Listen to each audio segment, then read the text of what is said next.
início de tudo a terra e o céu criou. Bem antes de existir a humanidade, Ele é Senhor. Ele promete e cumpre, suas palavras não falham.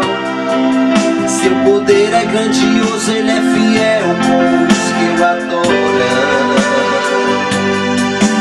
Ele salva, Ele livra, Ele opera sinais e maravilhas.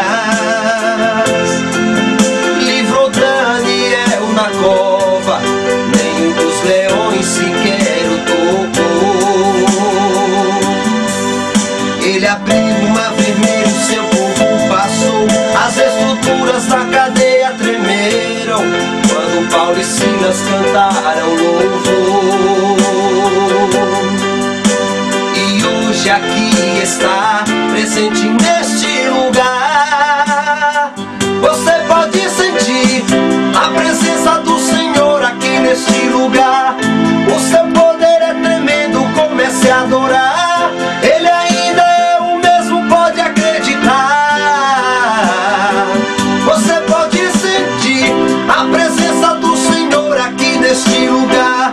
O seu poder é tremendo, comece a adorar.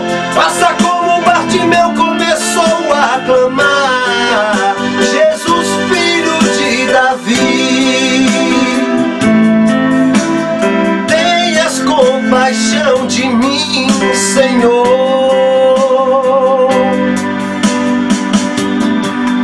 Ele salva, Ele livra, Ele opera sinais e maravilhas.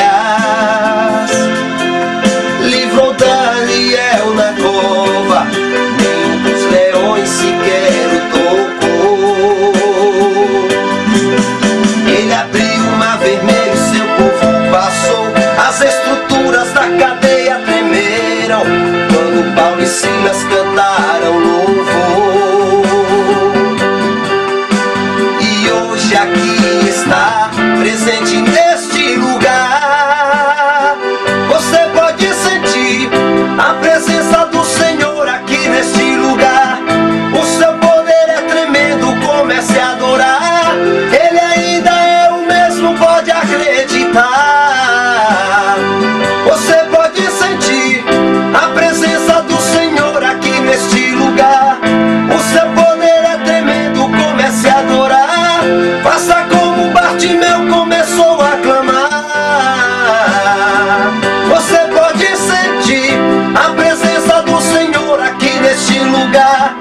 O seu poder é tremendo, comece a adorar. Ele ainda é o mesmo, pode acreditar. Você pode sentir a presença do Senhor aqui neste lugar. O seu poder é tremendo, pode acreditar. Ele ainda é o mesmo, Senhor Jeová.